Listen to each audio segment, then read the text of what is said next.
Warning: the following podcast contains chilling stories and accounts of the unexplained. Listener discretion is advised.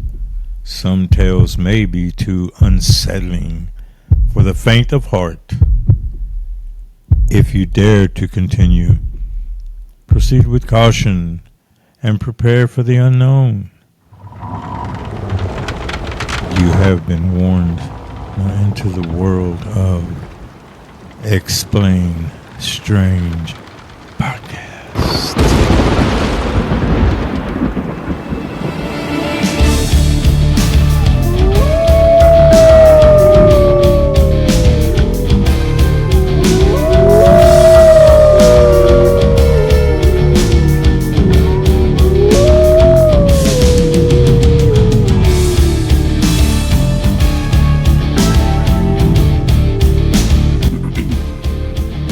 Okay, Slap Recon is here. We're going to conduct another ESP Season 2.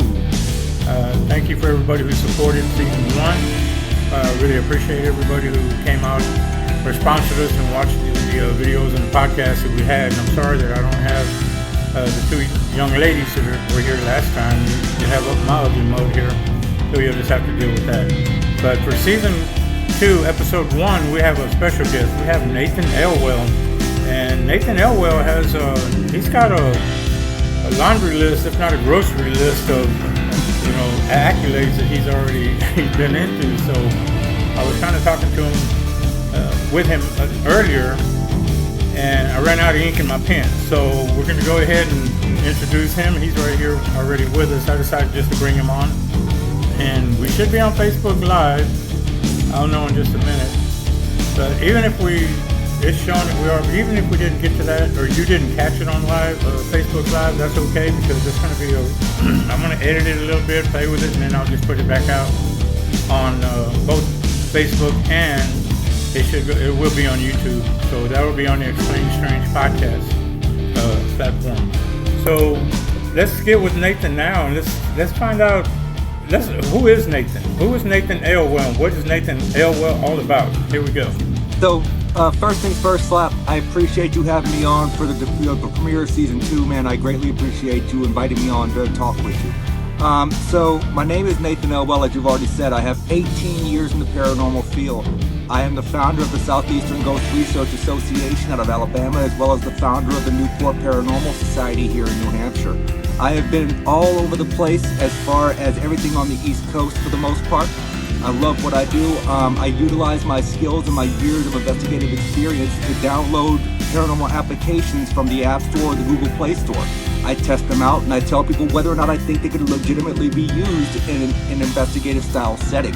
I also have a book coming out on that near the end of 2025 called Downloading for the Dead, Investigating Paranormal Applications. As well as I go on TikTok and people share me videos or I find paranormal videos and I painstakingly go through each video frame by frame and try to offer logical, plausible, natural explanations as to what could be going on in said videos. Wow. And you said downloading for the dead? Yes, downloading for the dead. Wow. Is that going to be available when you get this all situated? Is it going to be available with YouTube or Amazon or?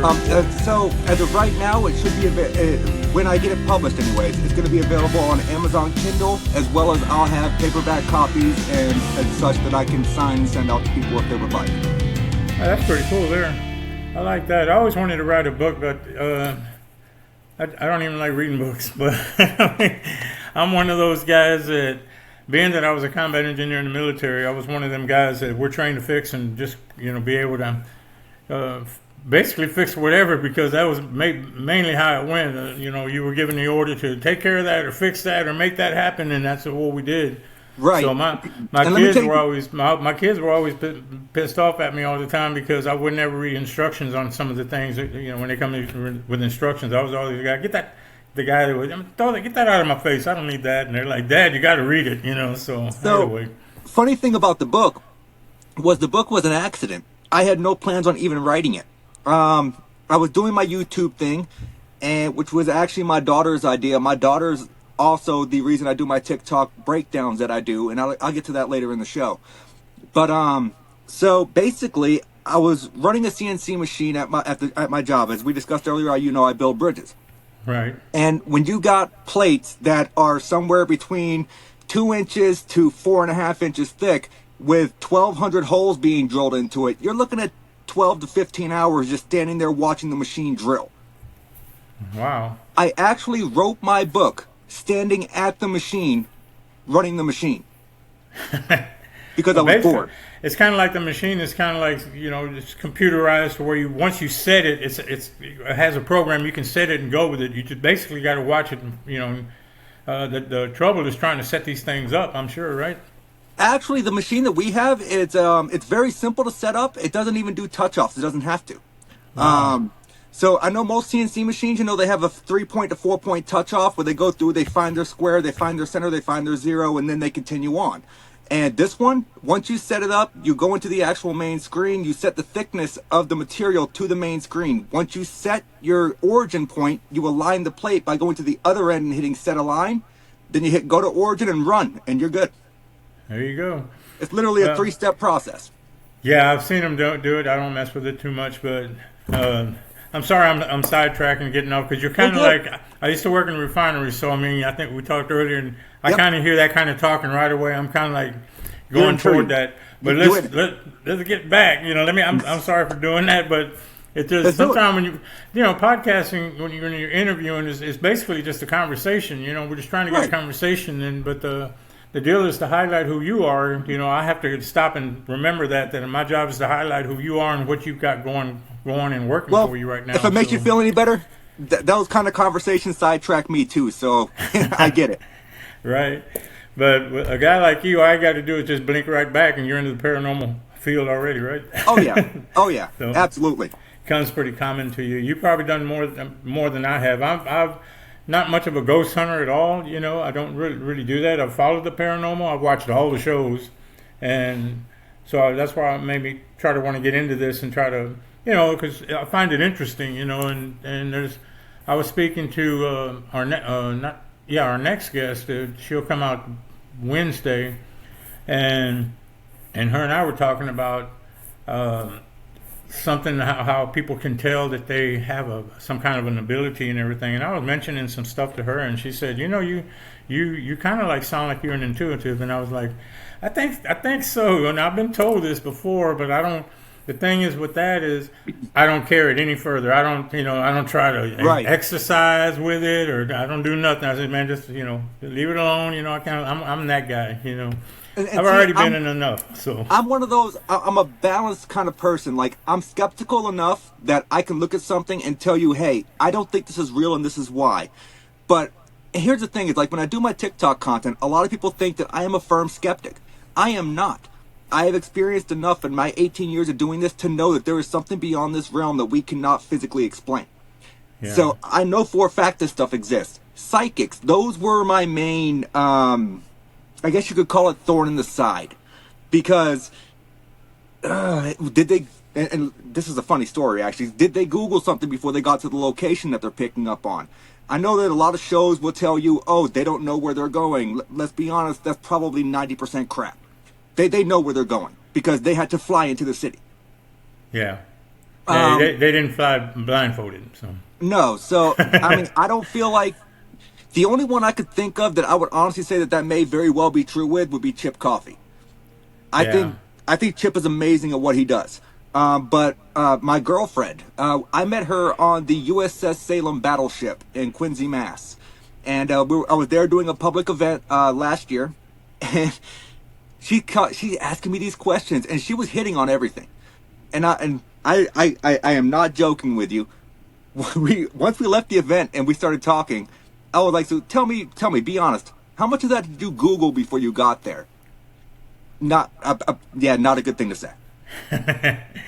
Yeah, I mean, I'd be kind of worried about asking that question also because a lot of these people that go to a lot of these sites, I mean, there's people that are really serious about this and they take it serious, and I can understand why. I mean, I'm not gonna critique anything or how they feel or what they say they saw or whatever. I mean, if that's what you say you saw, I mean, who am I to judge that? I'm not gonna get into that because I've met a lot of people doing this, and I've gone to a lot of events and some of the shows. I've gone to see the Ghost Brothers, gone to see some others, and I've met a lot of people doing that. And if that's your gig, man, that's what you like, go for it, man. Don't don't let me,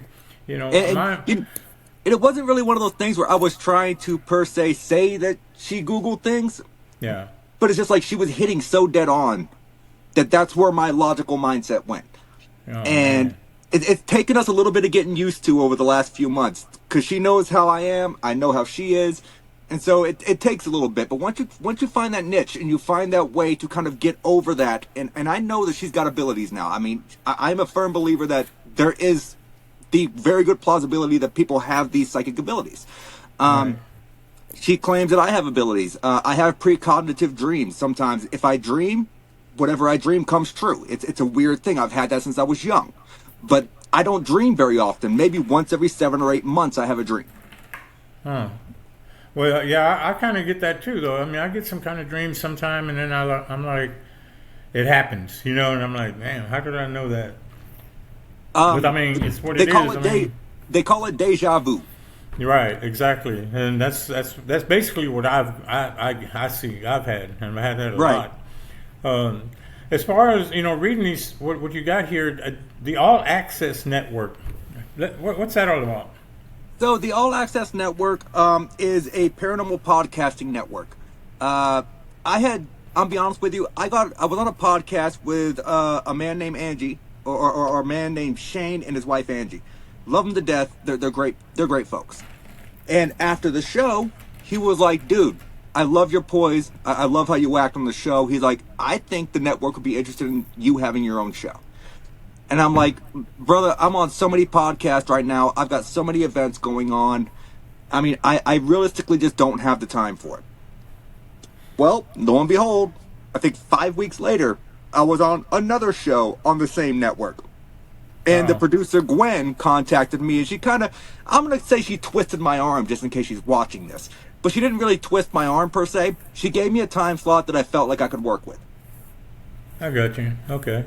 That makes sense. I mean, it's like anybody else. I mean, everybody has a life, and everybody has a lifestyle, and everybody has a busy world. I mean, that's just the way it is nowadays. So just the challenge alone is just trying to put this into your schedule, anybody's schedule. Right up your alley. Here's something here, gadgets for ghost hunting. I mean, there's so many of those that I mean, I probably way more of those than there are different rubs and spices. But I don't know, without a doubt. Kind of rub. But tell me, you have a knowledge or some kind of connection or knowledge with that. Tell us a little bit about that. Yeah, so, as I said earlier in my introduction, I download paranormal applications, but I don't just do paranormal applications. I have a closet full of equipment over here that I've probably spent thousands of dollars on.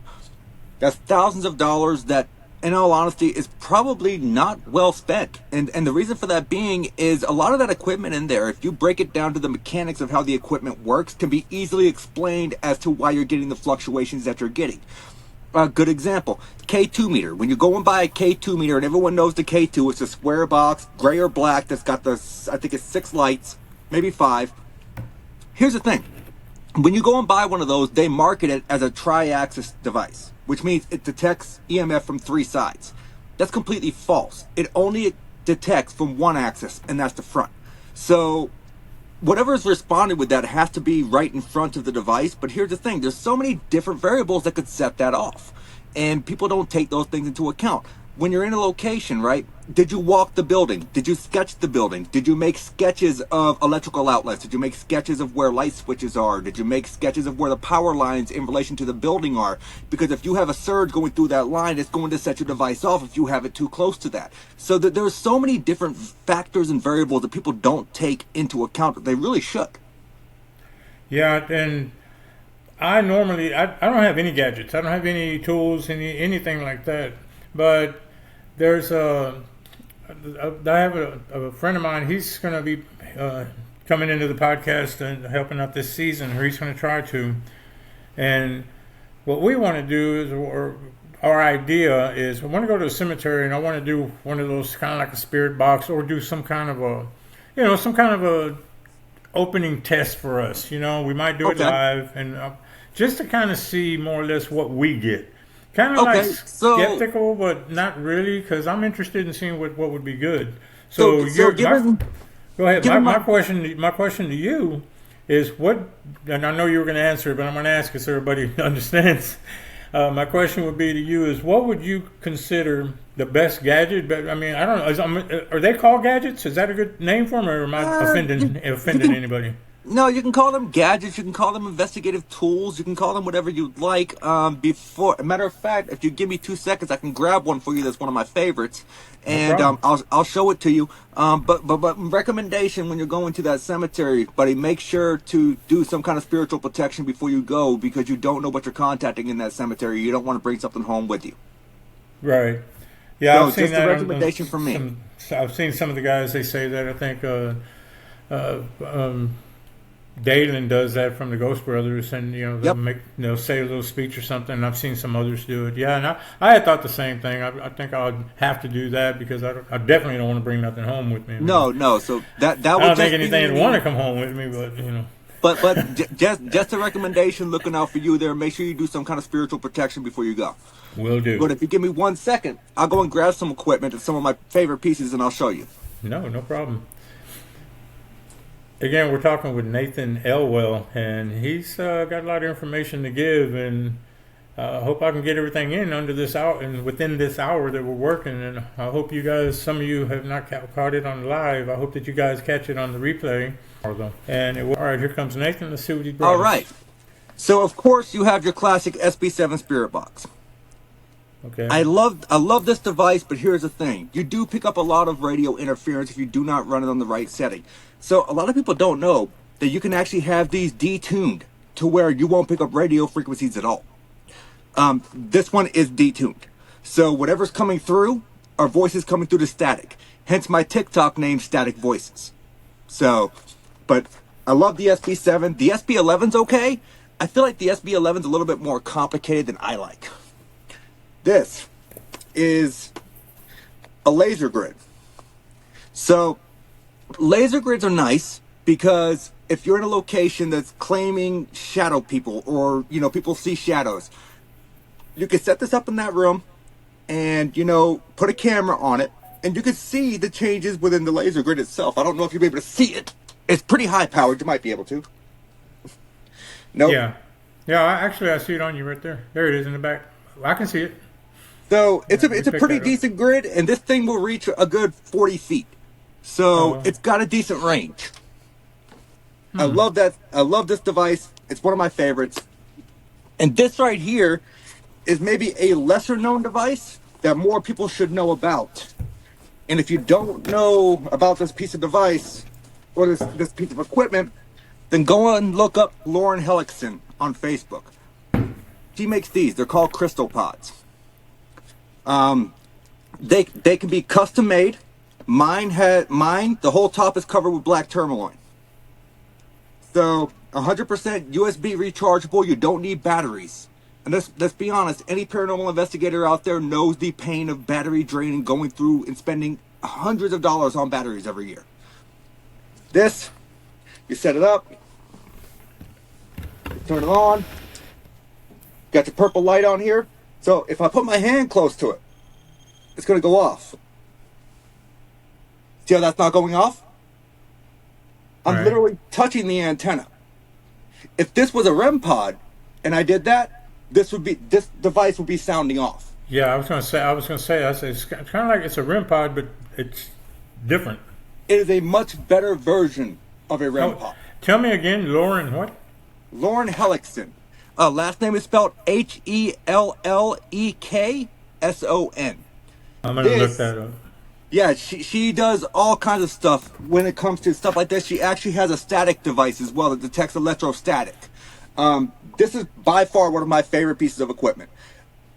I have only had it go off once since I've had it, but you know what? That tells me that it works as it's supposed to. If you have a device that goes off constantly, then Yeah. it's probably not working in the manner that you think it's working. So you have to keep that in mind. But this device, definitely well worth the money.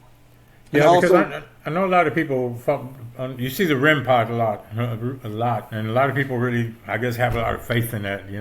One little beep, and they're like, they're thinking something's right there. There it is. So, here's I the don't thing know. about a here's the thing about a REM pod. If you're within a certain distance and you're using a two-way walkie-talkie, the walkie-talkie will set the REM pod off. So you got to be Yeah, careful about that. I believe Um, that. and most teams, let's face it, you don't go into a location without a set of walkie-talkies. You have to have communication. Yeah. And one of my new pieces of equipment, which is going to be one of my most favorite here soon, when I start going out on cryptid hunts, because I'm a paranormal researcher. I don't do just ghosts. I do ghosts, I do UFOs, I do cryptids, I do a spontaneous human combustion, you name it, I research it. And I finally got myself a parabolic mic. My girlfriend got me this for Christmas. I've been testing it out. I've been messing with it. It's got a recording device built into it. So all I have to do is take out the memory card, slide it into my laptop, and I have the audio right there. Wow. And this thing, let me tell you, there was something moving around in the woods across the street. Mind you, I live directly across the street from the oldest cemetery in the town that I live in. My bedroom window overlooks the cemetery. I chose this room for a reason. And so there was something crunching around in the woods. From the front porch, it just sounded like maybe a deer walking through or something. When you put this on, you took the headphones on, you hit the trigger, you could actually hear it. It was actually eating something.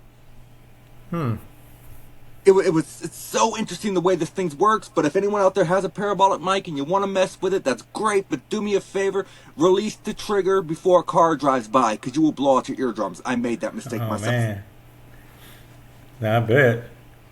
So there's just a few examples of devices you can use, and this can be used on a paranormal investigation as well, not just, cryptid hunts, because you're going into a location, you hear disembodied voices sometimes. So this could amplify that disembodied voice where you're sitting there thinking, oh, well, I think I heard this. No, you're going to know for a fact what you heard. And this, since it has the built-in recording device, is going to solidify your evidence. Oh, well, that's pretty neat there. I'm thinking, maybe the best thing for me to carry off into that cemetery, because would probably be the SB5, I guess. I would think. So the SB7 would be okay, but Slap, give me your recommendation. I'm an old school kind of guy, okay? The best thing you can do, a voice recorder, maybe a digital camera or a 35 millimeter camera. You don't need anything too expensive, okay? Cheap voice recorder, 35 millimeter camera or digital camera, and a notebook. And the notebook is to log any experiences that you have while you're there. Timestamp it. Because before you go out there, you're going to set your recorder to the time frame that you're on. Yeah. Like say it's 8 p.m. when you're out there, you're going to set your voice recorder to read that it's 8 p.m. when you start recording. Yeah. You take your notebook, you log an experience. You now have a correlation of experience. Not just that, but it makes it a lot easier for you to go back through that audio. Proper Documentation. documentation, there you go. But let me ask you this. I've seen people use them recorders, but what is the difference between one of them little recorders that they use versus a recorder on your phone? Realistically, there is no difference. You know what I'm saying? I wonder if the phone would pick something up. I've never heard anybody do it, but pick up anything. It absolutely would. Your phone microphone is probably just as sensitive as a recording device, like any kind of voice recorder you can buy. And when I say cheap recorder, my go-to recorder, I didn't go out and spend, $1,000 on a DR60, a Panasonic DR60, because I personally think that those voice recorders are crap. I think they have a lot of mechanical interference that is what's causing people to hear what they think are voices, but it's actually audio pareidolia. I wouldn't trust that thing as far as I could throw 300 pounds. But my go-to voice recorder is, 5 years ago, I bought a really cheap RCA voice recorder at Walmart, like $30. And that thing is flawless. Like if I'm walking, I can hear my feet crunching the carpet. I love that voice recorder. It's amazing. I don't have the model number now, but if you would be interested in the model number, I could send that to you. I could tell you now it's probably a lot cheaper than what it was when I bought it. What would be the best thing? Because I don't want to, buy different, keep buying different, and keep buying different because I'm really not a ghost hunter or whatever. I'm really not. So I didn't want to go and spend a whole chunk of change, and break the wallet just so I can go in there and get this one deal and nothing happens. Yeah, don't go down that rabbit hole. It's not worth it. Well, if you're going to get into the field full time, it's worth it. Yeah. But if it's just you're going out to experiment a few times to see what it's about, don't get into that rabbit hole. Yeah. But I can tell you that your voice recorder on your phone would probably work just fine if you didn't want to go out and buy a physical voice recorder. And if you were recording off of your phone, you could download an application known as WavePad. So WavePad is an audio analyzer as well as an audio enhancer. So that would be something that you might want to look into if you're going to just use a voice recorder on your phone, because you can transfer the file straight to the WavePad and edit it from there, and it's very seamless. It's very easy. It's one of my favorite programs. Huh. I didn't even know they had anything like that. I mean, I know. Well, I think some people do. Well, there's a lot of downloads that people use too on ghost hunting and whatnot. And I see all that, and I'm the guy that more or less. I don't want to go too much into throwing too many things on my phone. I have an Android, so I don't want to overkill it. But that will suit your needs if you're just in this to go out and do a few experimentations. I mean, it's not like you're spending thousands of dollars, hundreds of dollars. You're just going out to see what it's about. I spent enough on equipment for this thing, so I'm about as far as I want to go. I got like 3 or 4 cameras, and I got a GoPro Hero 11, which is really nice. Goes out and takes some good is shots. Nice. I love using that. I unfortunately have not acquired a GoPro yet. I would like one for when I go to locations. Like in July, I'm going to Broadhead Manor over in Wisconsin, and I'll be there for 4 nights. So that's going to be fun. Yeah, my brother actually just recently bought. We're going to kind of like, I guess you could say, flip-flop it around to who's using it. But he recently bought a set of night vision binoculars that can actually record straight onto an SD card. And let me tell you, Slap, those things, for as cheap as they are, the quality on those and the quality on that IR is amazing. Yeah, I thought of that too. I wanted to get one of them. And I was actually going to buy one for my son because I did a lot of night vision in the military. I kind of did some recon stuff at night and stuff. So that was kind of like what I got into a lot. So I used to use the good stuff. But now this stuff is back then it wasn't available to the public at all. Right. It was strictly military use. Yeah, and now you got all these advantages, or people do that you can find. You can get a hold of some of this stuff, and I think that's pretty cool. I like that. Oh yeah. And so I had thought about buying that one of those for my son, because give him the shot of looking at night vision and stuff. But I can tell you that for me, if that's a starter point for you, I mean they're not expensive. I would recommend it. I think it works great. As a matter of fact, I've got a picture of a UFO my brother caught when he was out back trying to film some deer. Weird. I will send you the picture when we get off the cast. Yeah, that's fine. Perfect. I see that. Perfect triangle, 3 lights, 1 at the top, 2 at the bottom, and he said it sat there for a good 2 or 3 minutes and then instantly gone. Tony Taylor is the guy I was telling you that probably be coming on some of the podcasts, or I'm hoping I can get him to come in here. He wants to. He just, everybody, busy life, and he, got kids and everything, so he's, got to find the right times. But he's big time in the cryptids. He knows a lot about them. I love everything paranormal, whether it be UFOs, cryptids, you name it. Yeah, he's kind of the go-to guy for cryptids on my end. Because if there was anything on a cryptid, he would know it, because he does a lot of studying and reading on them things. I don't know. Some people have their, perfect critiques, that they just focus on that. And he's kind of like just focuses on that, kind of a guy.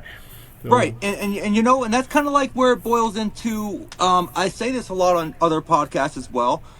People don't realize, you can be a paranormal investigator, and that's all good and well, but there is different sects of the paranormal. Just like there's different sects of religion, right? Yeah.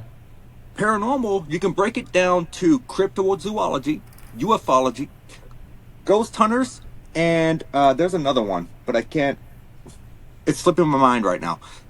But a paranormal investigator typically only does ghosts. A cryptozoologist typically only does cryptids. A ufologist typically just do UFOs. I research all of it. So that's why I call myself a paranormal researcher as compared to a paranormal investigator. Yeah. Well, that makes sense. I mean, I wouldn't know what I'm called. I've been called a lot, but You're called an awesome podcast host. What you called? well, I've been called some pretty awful and not awesome things, but it's been a long time, man. You've been married as long as I have. I tell you right now, you get called a lot of different things. Oh, trust me, I was married once. I know. I mean, God, yeah, and this is my second, so I won't make that mistake again. That's why I'm trying not to do anything to get divorced, because I don't want to do that again. That's for sure. Fair enough. It ain't gonna happen. It ain't gonna happen. So, yeah, it'd be pretty cool. I would love to get a hold of somebody with the Bigfoot deal.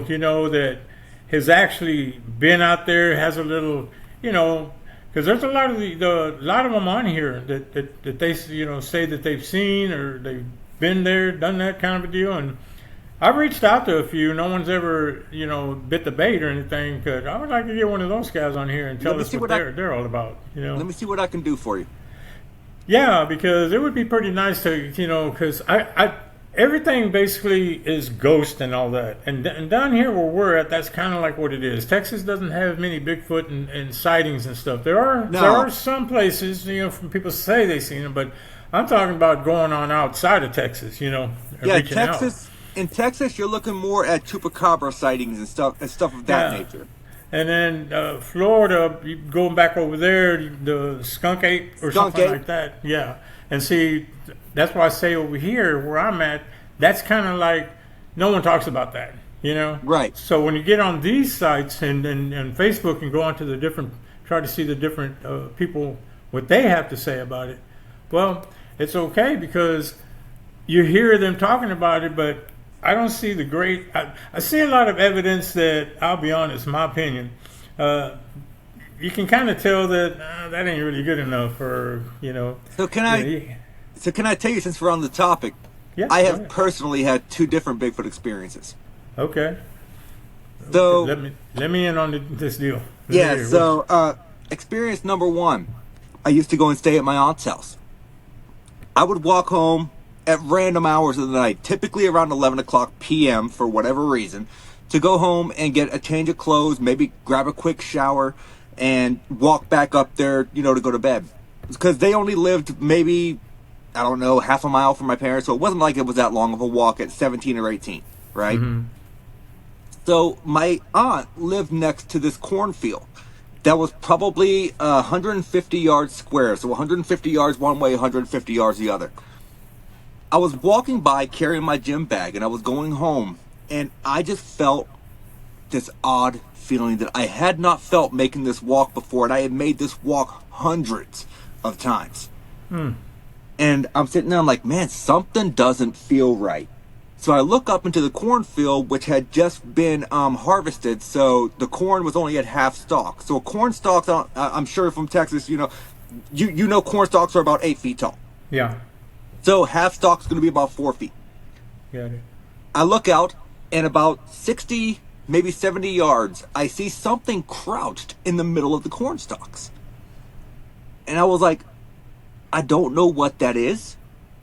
I don't know of any bears that would be in this area that would be that size. So I started walking, and I kind of felt like the eyes were following me, and I said, you know what, the hell with this. I dropped my gym bag right there, ran back to my aunt's house, because I knew my Uncle Dave had one of those really big flashlights that had like 10,000 candle watts. Yeah. I run inside, I'm like, I can't walk home. And my aunt's like, why? What's going on, sweetie? And I said, there's something in the field, and I don't know what it is, but it's watching me, and I don't like it. So my Uncle Dave was like, yeah, whatever. Being my old grumpy uncle, I love my uncle to death, but being grumpy. He comes outside with that flashlight, shines it into the field. And what we see is this creature, mind you, I just told you the corn stalks were harvested.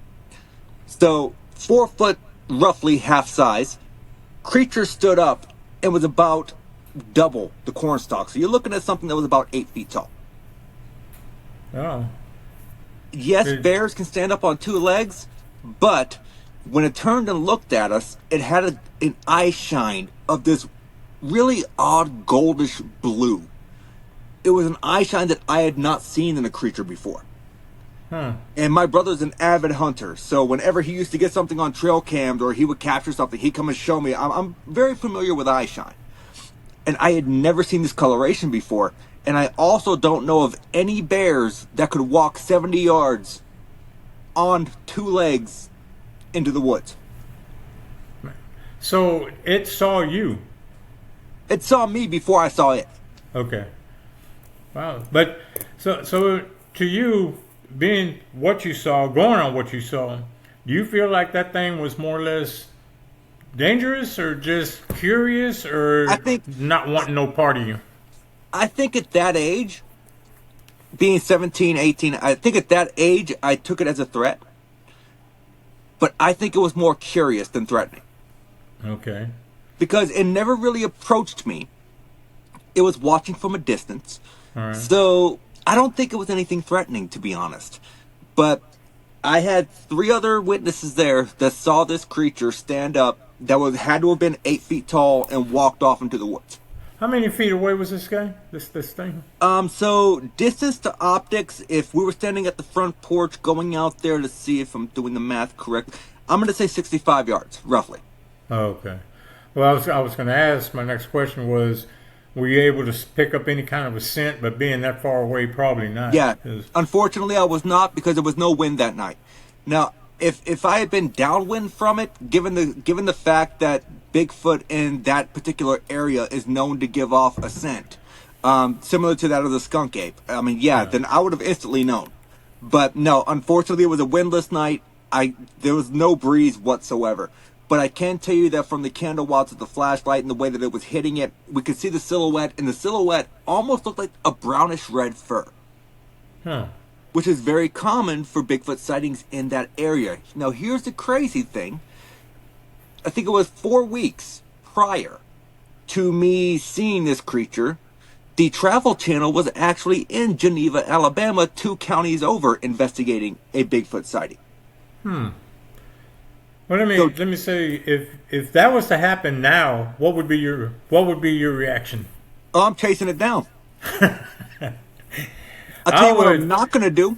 I'm not going to be sending on a mating call. Yeah, I wouldn't know how to do that. No. I don't understand why these Bigfoot hunting shows like, oh, we think this is a Bigfoot mating call. Like, what are you going to do if Bigfoot comes out of the woods and then realizes, hey, there's no mate here? He's not going to be happy. He ain't lying. What, I don't know. Me personally, I don't know what I would do at that split second. I'm not a guy that shows fear, and I really, believe me, I don't for many reasons. But I would kind of stare it down. Now, if he's going to start moving my way, I'm not going to stand there and wait on him, because I ain't stupid either, Right. So I guess would you say that I should rephrase that? Because my mind right now, my mindset would be, yes, I'm going to chase it. Yeah. But realistically, I would have to take in the feelings of the environment at that moment. Do I feel threatened? Do I feel like it's just curious? Do I think it's just watching me? So I guess realistically, I can say I'm going to chase it down all day long. But let's be honest, there's a good chance that if I feel threatened, I'm going to kick heels and run, because that thing is much bigger than I am. I think I'd wave at it, because I don't think I've ever seen anybody say that they've done that, but I would kind of wave at it just not to my knowledge. I mean, just wave at him, just see what he does, and he's liable to wave back. I mean, who knows, He might. And even if he didn't do anything and he just walked off, I would kind of like start walking, a little slower than he would be, and I would wait till he got kind of far away. But I would want to go to that point where he was standing. Get the tracks. Yeah, I would like to. It's not so much that. I would like to smell. I would like to put a light down there. I would like to see if he left anything. I mean, for me, a big pile of crap. I don't know. For me, it would be the tracks, because from what I've heard, Bigfoot emits this odor that is a mixture between garbage and wet dog, and I don't really want to smell that. Yeah, I mean that's what I'm saying. I'd like to, catch that for myself, that I know now, I don't know if anybody would ever believe me if I told anybody, but that wouldn't be what I'm doing it for. Well, I would be doing it for my own conscience, just so I would know, like, man, they do let off a smell. They do smell. And so I wouldn't mind, but, I ain't going hunting, but I wouldn't mind. I'd be curious. I mean, I'm not going to lie. I would probably get over there and take a nice big, but yeah, I'm not going to go out of my way to do that. But Hey, let me on that.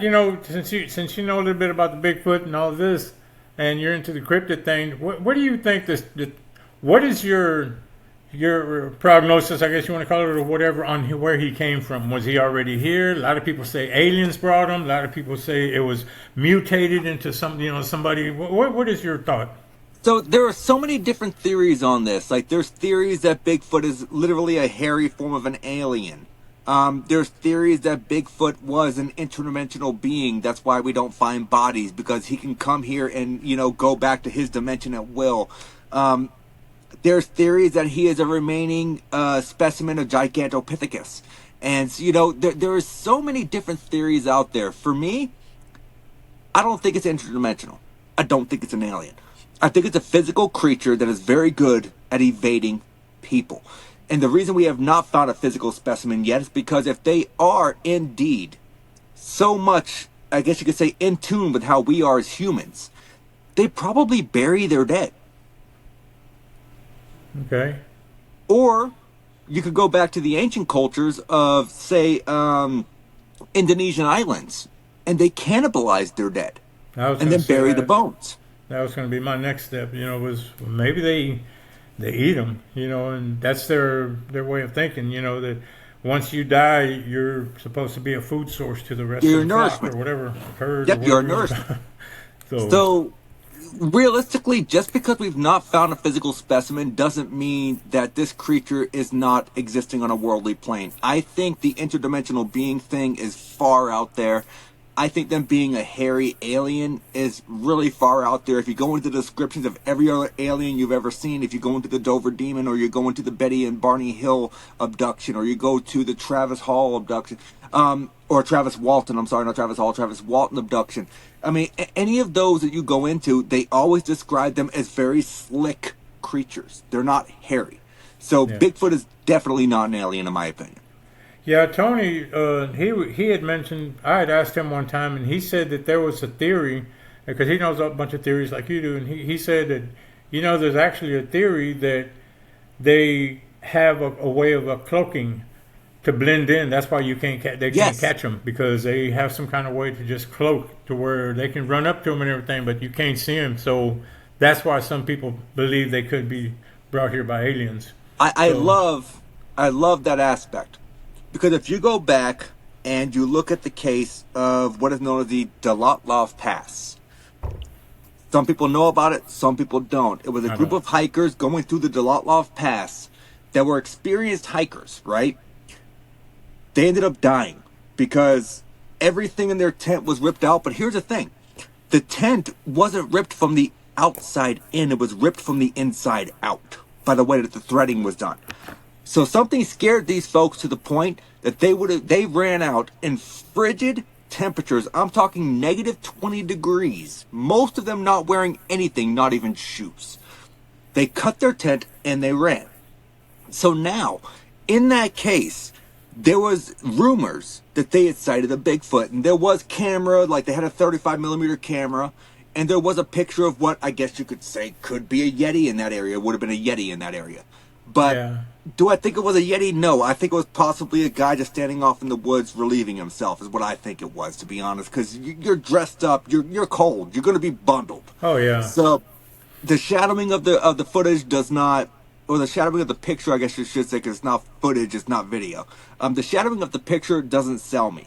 But what does sell me is the fact that Bigfoots, in theory, are known to give off something known as infrasound. So infrasound is a frequency that runs below our normal hearing range. When people go into paranormal locations, some of them would bring in what's called an infrasound pump. And they will pump these low frequency ranges into those locations. Here's the thing, those low frequency ranges, it's called the ghost frequency, can cause physical hallucinations. They can cause your eyeballs to vibrate and you see things. So is it possible that we're not even noticing that Bigfoot is giving off this specific frequency and we're hallucinating the fact that we can't see him, but he's right in front of our face? Yeah. That sounds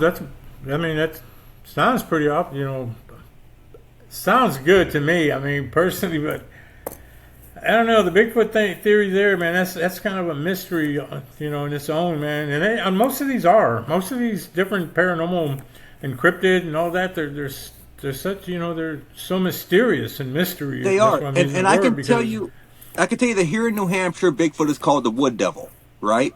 Okay. Which almost every state has a different name for it. You got the wood devil here. Florida, obviously, you have the skunk ape. Yeah. You go over to Asia, you have the orang pendek. You go over to Australia, you have the yowie. There's so many different names for it. But my uncle lives on a property, and he claims he's being played by a Bigfoot. I'm going out to his property this summer to camp out for a week. It might not be a week. It might be a few days, depending on the vacation time I have. But he brought me casted footprints. Wow. And he's you want to get your own. He is like one of those devout Christian guys. Like, he used to be a deacon at a church. Okay. So he doesn't believe in these creatures. He doesn't even believe in the fact that he has these footprints that he cannot explain. But he hears weird howling in the woods at night. He experiences banging on the side of his house. You make sure you record a lot of that. Make sure you get that recorder going on that one, man. That'd be a absolutely. sound. I'm sure some of these ghost teams have done it. Probably Expedition Bigfoot, maybe they probably have. I haven't heard the sound of one yet. I mean, I'm sure they're out. I mean, people have already posted them. I'm just saying, me personally, I haven't, heard sounds. Here's the thing, and I agree with you on that, because I have seen other shows, right? Expedition Bigfoot being one of them, where they would make their Bigfoot call, and they would get a response. Is that really a response, though? I mean, could there not be another natural creature in those woods that will make a similar noise? Man, have you ever heard a deer? Listen to a deer when he makes his sound. I mean, elks. And elks, they have a whole different sound too. Some people, a lot of people, never heard that and don't even know what they sound like. But if they heard it, and you told them that's a Bigfoot, I bet they would believe it. Oh, absolutely. Absolutely. Because the sounds that they make, it doesn't sound like that's a deer making that noise or an elk, like you said, Yeah, and if you have never been in the wilderness in your life and have never heard a bobcat make a mating call. Yeah. That's what I'm saying. A lot of animals make sounds that people can interpret as Bigfoot because they've never heard anything like that, and especially city folk, And me, I've been, I trained under a lot of wilderness type, and you've been out and about. Yeah, and I know a lot about. I had to learn a lot of stuff like that too. So I understand that, and that's why I say when some people say they hear this or that, I'm like, I don't think so. Not me. But again, I haven't heard them put out. I never watched the Bigfoot Expedition, but that's just the name that popped that I knew it was a show, and. But I don't know, I've never heard the actual sound that they believe is the calling of a Bigfoot, so I really don't know. Yeah, so this is a true fact. I actually contacted Ronnie LeBlanc. Well, I respect Ronnie, okay? I contacted him to be on my podcast, and he hadn't responded yet. And I kind of have a feeling that I don't know if it's true or not, because I doubt he ever saw the TikTok, but there was one TikTok where he was saying this Bigfoot video was real, and I called him an idiot. I don't know if that went over well or not. I don't know if he ever saw it, but I invited him to be a guest on my podcast, and I was left on red. So, wow. And he's one of the guys on the show? Yes. Okay. I know that on the other show that they have, where who's that? Gates comes out with on the show. Oh, Josh Gates. Yeah, and he was coming out. I think him and he had the other two guys with him. Don't remember the names of these because I don't watch too many of these shows, but I know they had went to go try to see if they could find a skunk ape, and they were in Florida. And there was a guy that gave them evidence. This was this last season, I believe. They gave him some kind of evidence, and the evidence showed a Bigfoot running across a field, and that he had that. Well, it turned out at the end of the video, the guy was on the video. He came out and told him what he had and showed him what the video, and they talked to him and everything. But at the end of the video, Josh Gates came out and said something about that it was debunked. And I reached out to that guy. Because I was just curious, to see. I can tell you my experience, and I do have several Bigfoot videos on my TikTok. Slap, I don't know if you have TikTok or not. Yeah, I do. I don't mess with them too much because I'm not into the Instagrams and all those. But I'm this year I made it a plan, a point that I'm going to start messing with them. So go and follow me at Static Voices. Go and watch some of my breakdowns. I've got Bigfoot videos on there, and I can tell you right now that 95% of the Bigfoot videos that I break down can be broken down to a hunter's ghillie suit. Yeah, I'll do that. I'll go on there and look at them because I'm trying to get onto that now. I've actually had it. I just never used it. The TikTok, very very few, but I know I'm starting Instagram. I think you'll like some of my other videos as well because I kind of I branch off from time to time. I need filler videos, to be honest, because people don't realize these 3-minute TikTok videos, sometimes they're 4 minutes, take me almost 3 weeks to film. Because I have to sit down and I go through everything frame by frame painstakingly. I'm looking for film cuts. I'm looking for string shine. I'm looking for all these different things that people would never think of if they were watching the video at full speed. But that's why I do what I do. Well, I mean, anything that has to do with editing, I know takes forever. It's like this right here that, I mean, we might pull this in an hour here, and a little extra, but it'll take me 2 days of 3 hours each day trying to get this thing right, because there's, I have to listen to certain things. Then I want to add my stuff to it, and then I have to choose what music fits this profile and whatnot. Of course. And the girls were surprised on that when they joined in because I was showing them more or less how I was doing things. Now, you take it, remember, one was in Ohio, I'm in Texas, the other one was in North Carolina. So we're all having to do this like this to teach each other stuff. And I was telling them how long it takes to do a short video. And it may be a 1 hour long, and I might only get 40 minutes out of it. Right. I even brought out my haunted clown doll because everyone asked to see the clown doll. And put him on. You want to see the clown doll? We're going to wait on the clown doll, the haunted clown doll. Let's see what happens here. 1 second. The case weighs about 30 pounds. There we go. What's its name? Ian. Ian? Yes, Ian. And we got his name because me and my daughter brought him inside. Shoot it over just a little bit. There you go. Okay. So we got his name because my daughter and we ran applications tests when we were here with him. So here's the thing. We ran three different applications and got the same exact name through 3 different devices. Where did you get him? Funny story about that. My ex's fault. So I'm going to sit him down to tell the story real quick. He's heavy. Yeah, we saw him. So, my ex comes home from work one day. She drives by and she's like, "Hey, did you see that clown doll over there on the side of the road?" My brother is chlorophobic. He is deathly afraid of clowns. Wow. So, the whole point was to pick up the clown doll, bring it up here, and leave it in front of my brother's door for him to come home to.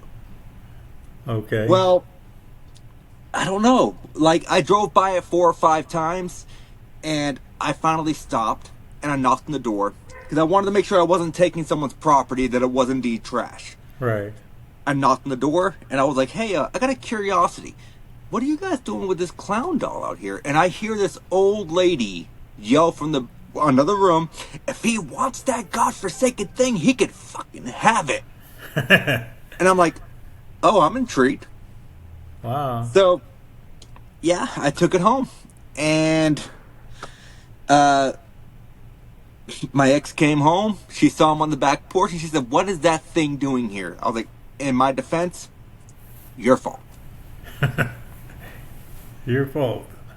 I mean, I collect stuff like this. I have a vial of soil from Dracula's castle in Romania.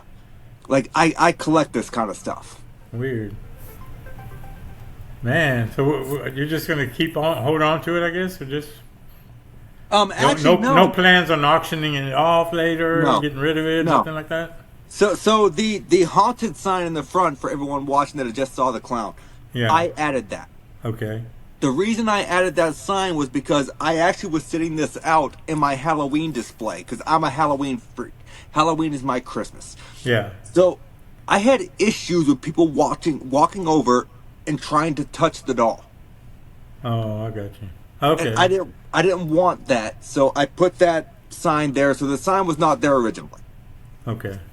But yeah, so no, this actually is going to find a new home very soon with Danny and Lauren Perez, the Radicals. Which if you've not had them on your show, Slap, I would highly recommend them. Okay. Amazing folks. I love them to death. They run the Radicals Museum of Wonders. They have so many strange objects that you will probably find fascinating, to be honest. But 3 times I tried to get this to Danny Perez.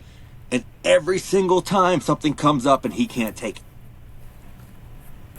it. Is it Danny or Denny? Danny, Danny. Okay. Great guys. They have a fork that was owned by Jeffrey Dahmer, and that would be a great story for your show. Wow. Yes, it would. Because he, I'll let him tell it, but let's just say that there was some leftover Chinese food involved. Oh God. Okay. Wow. Yeah, I'll look them up in the Radical Museum of Wonders, right? Yep. And if you want, I'll put in a good word for you. Yeah, so I'm going to look them up and we'll see what they got, see what their interest is in doing podcasts. Yeah, they're going to be on mine. There you go. Yeah, that sounds good. Yeah, they definitely do podcasts. But if it helps you out, anybody, I'll put in a word for you. I'll get you my recommendation. Yeah, that sounds good. I appreciate that. Well, okay, Nathaniel, I guess we've come to the end. I mean, this is one of those that could easily go into a second podcast. So, if you ever want to have me back on, you just shoot me some dates. We'll work it out. Yeah, you have a lot going for you. You have a lot of information, and there was actually some things I didn't really get to highlight, but you know, we hit on them mostly, but you know, you have a lot to say, and that's a good deal. And you're very interesting person, man. I'm very glad that the girls found you to come out in season 1. I'm sorry you weren't able to do that. You know what? That is what it is, brother. Stuff comes up. Yeah, but I had made my commitment, and I said, no, I'm going to get him on season 2, and then I decided, you know what, you're good enough to put on as the first episode 1. And I'm glad I made that decision, really. Well, I am humbled by that, and I appreciate your confidence in me. All right, man. I appreciate you coming on here and assisting us and all. No, absolutely. And if I have any other questions, I'll reach out to you if you don't mind, because I may have some other questions. You know, just reach out anytime. Yeah, because you never know. I mean, you have a lot of knowledge. It's something I might, you know, I might even have you come back on one with Tony. I would love that. You just shoot me some dates. If that works out, man, I'm here. I'll help you out in any way that I can. That sounds good. All right. Thanks a lot, Nathan. I'll catch you on the next one, and I appreciate you, man. And I know a lot of your fans are going to like this podcast. I guarantee they are, because if there's something somebody didn't know about you, they know it now. Oh, and yeah, I had said, previous, I had said in that other one, we wanted to expose you. Come out topless and let's see show all you got. Now we got it. Oh yeah, and thank you to everyone that watched the podcast. We appreciate you. I feel like I can speak for myself and Slap on that. Guys, thank you for watching. Thank you. Thanks a lot, Nathan. I'll get back with you another day. Yes, sir. Thank you, sir. Thank you.